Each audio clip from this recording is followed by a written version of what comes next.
Alright everybody, welcome to the video, and today we're going to be installing Gentoo Linux. We're going to be installing it onto a HP ProLiant server, which we've got sat here. It's got 4 slots in the front. I've got one 3 terabyte hard drive in one of the bays at the moment. I think it's got another 2 slots inside, but we'll deal with that later. I'm going to be using it as a file server for the house, and a media server, a BitTorrent server, and just a few other things, a print server, and we're just going to build that as we go along. So the first thing we're going to do, guys, is we're going to build a core system. We're going to customize our own kernel, and then we will get that to boot, and then we'll start building or installing things like Samba and Apache and other things like that.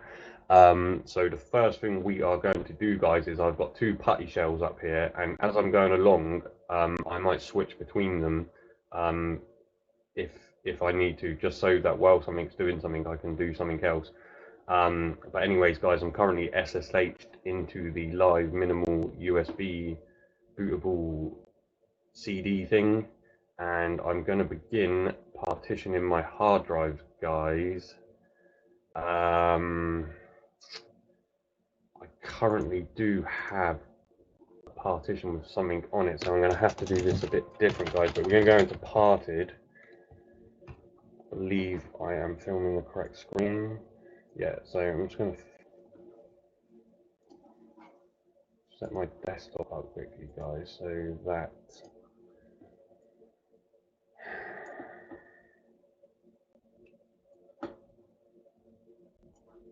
let's see what I'm doing here.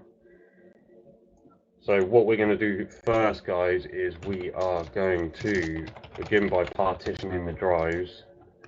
And what we would normally do here, guys, is MK label and set it to MBR. We are going to be installing into the BIOS on this machine, not the GPT label. And then we would set our units to MIB. The next thing we would do, guys, is make partition primary. This isn't actually necessary, guys, but I'm going to build this for something else. It's only 3 megabytes, 1 to 3. I've already got partitions here, guys, from doing this. So I'm going to remove 1, remove 2, remove 3, remove 4. Whoa. Right, so we'll repeat that command, mk part primary 1 to 3, and what this is doing, guys, is this is just going to allocate 3 megabytes to the first partition that we're creating. We'll name one EFI. We're not actually using EFI, guys, but I'm going to be using that for something else. So the next partition, guys, this is going to be our boot partition. And then we're going to actually create 18 gigs of virtual RAM. It's not really necessary on current hardware, guys. And then MK part primary, guys, 18.432.102.400, guys. That's going to make a spelling mistake. That's going to create the 4th partition. The root partition is 100 gigs. To print now, there's no flag set.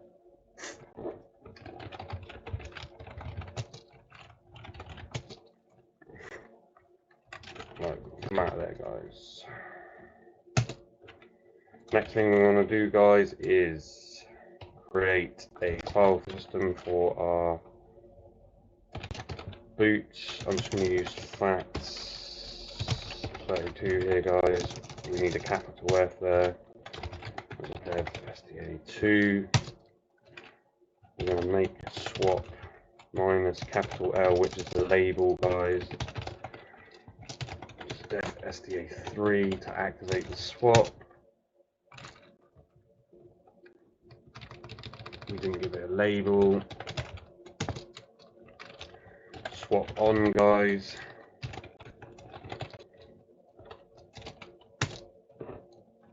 make a file system.jfs, the root partition, guys. And I've already got the 5th partition there, guys, which is going to be the home directory. So the next thing we want to do is mount functions dev SDA4 to mount Gentoo. That's the root partition. That's going to mount it to the, like the USB sort of directory kind of thing. We're going to mkdir functions mount Gentoo home. I'm also going to make boot. Going to mount functions dev SDA2 to mount Gentoo boot, guys. You need to do that before you compile the kernel. And then SDA5, it's going to be the home directory.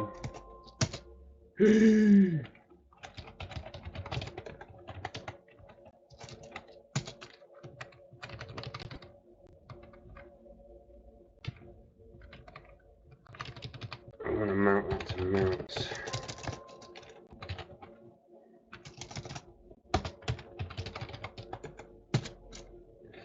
Right, and then we're going to change directory to mount Gentoo, guys. It's going to ls the home because I think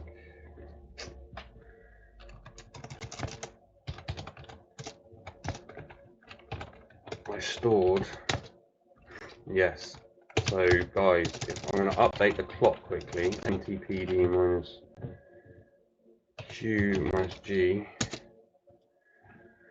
Then we can move the stage tarball into the directory of mount Gentoo. We'll copy mount Gentoo home stage 3 into mount Gentoo. And then we're going to extract that, guys. Normally what you would do here is use the linked web browser to www.gentoo.org and then follow the links down, download the stage 3 tarball. But I just did it quicker for the installation. tar xvpf stage 3 --x include equals *.*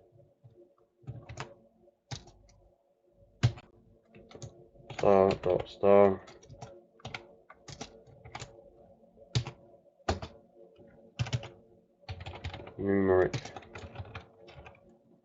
owner. It's now extracting the tarball, guys.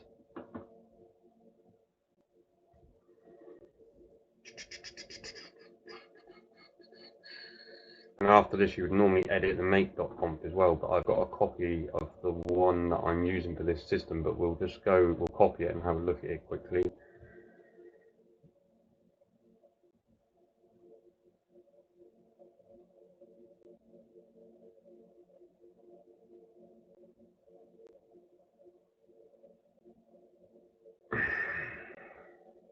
Also got a copy of the kernel config, which I'll copy over, but then we'll just go in. I've only followed the basic handbook, guys, but I just did a pre-made one to make it quicker for the video, but we will go in and just look over what you've got to do. I'll give you a few examples.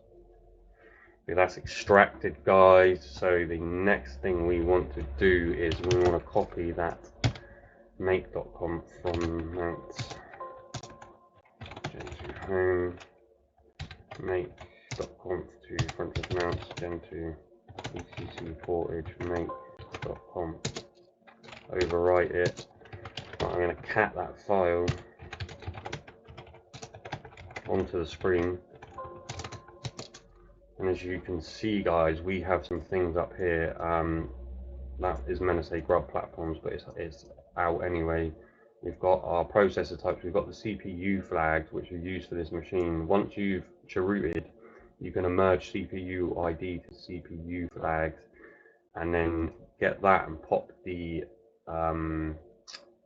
output in here. We've got some emerge defaults, which I took off the live CD. This helps with emerging multiple packages at once. And I've got my mirrors set up already, guys. So we have done that. Now the next thing we want to do is we want to make the parents directory, and we're nearly halfway through the handbook already, guys.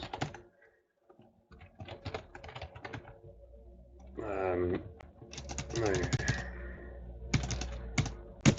Mount Gentoo etc Portage repos.conf.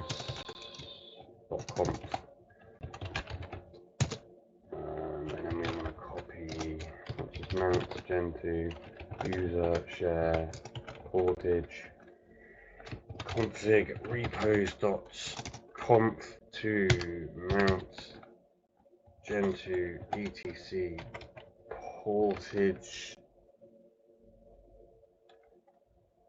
repos.conf gentoo.conf.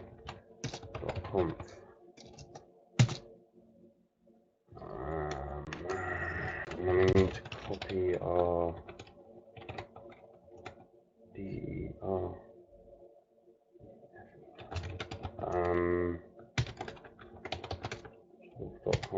our sort of DNS information, I believe.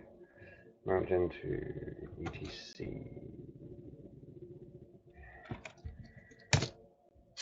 We should be able to root in a sec. Mount tproc mount Gentoo proc mount rbind function dev function mount Gentoo dev mount rbind sys mount Gentoo sys mount make slave mount Gentoo sys, bring that back up, dev roots mount Gentoo bin bash updates and source etc profile. It's going to complain, I think. Merge sync. Could use a WebRTing there, guys, but I'm just going to use the merge sync.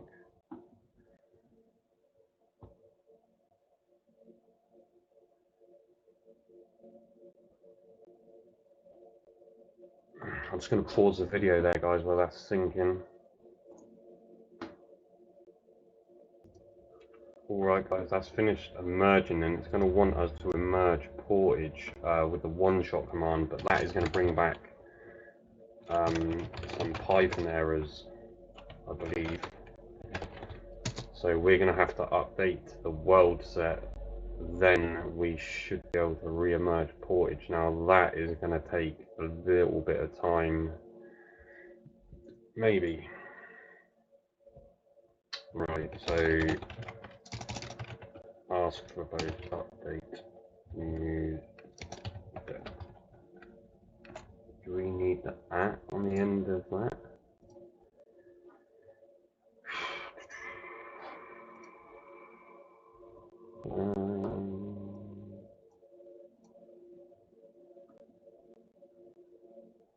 I just want to check something, guys, when we're updating the world set. If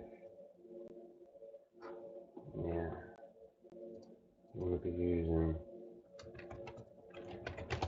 at world. We need to do our eSelect for the newsread as well, guys.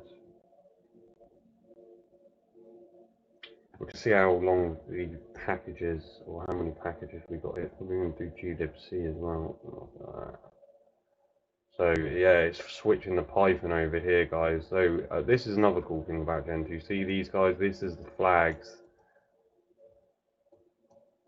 These are the flags. We'll talk about that in another video. We're going to update the world set, guys.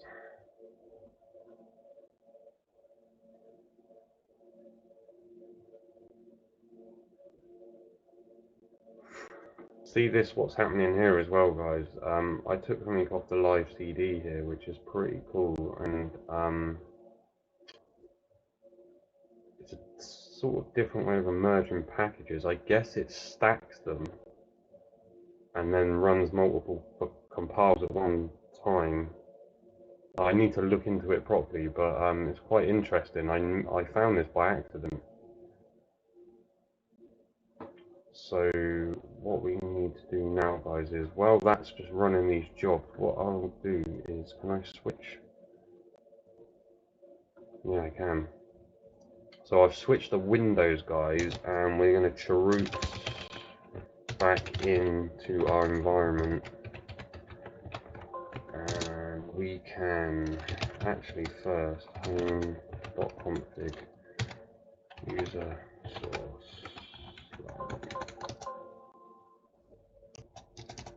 We won't do that yet, actually, guys. The directory isn't there. So that's updating the world set. What else can we do here? My window has frozen. Can we do our stat?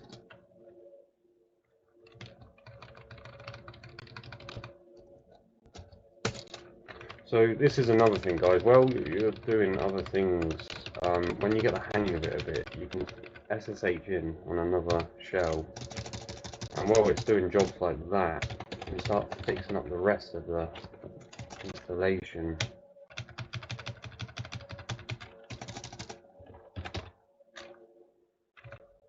Right, normally as well, guys, these UUIDs are pretty good, but I never use them on first boot.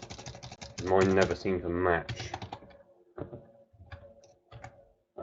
But again, that's another topic for another video, guys. We've got dev SDA4 there. We'll throw our home directory here. Oops.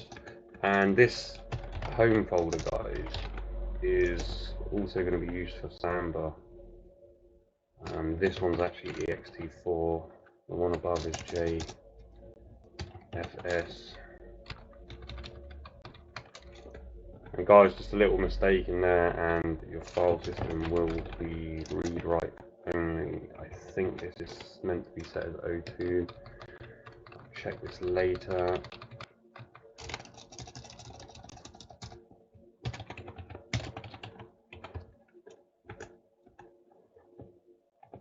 I'll swap there, guys. What else can we set here? etc.comp.the host name. We'll call it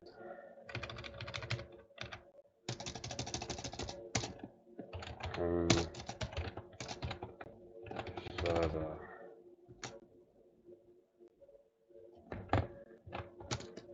Oops. Control X out of there, guys. Do our clock with GMT here in England, guys, so set that to local. Key maps. Pretty much nearly done installing the system, guys. There is actually a lot of other bits we could be doing.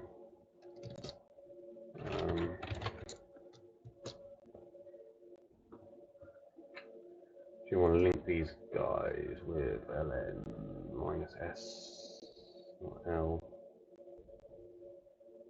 Where's my shell gone?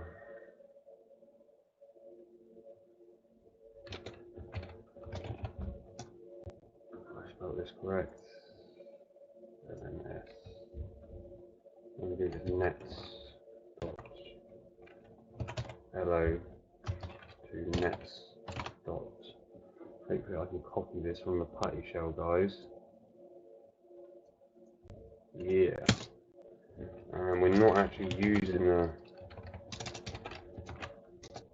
Ethernet currently, but we will link one of them. Or we might as well link both, just to see if when we reboot there on the system. So we've done our fstab, we've done our loopbacks. I've got a list of files that are going to be merged, so I will grab those now. And think we can set that to another emerge, guys, once it's... that's not such a good idea, actually, while it's building these. So I'm going to pause the video, guys, because the other window is still emerging, which I'll pop back on quickly.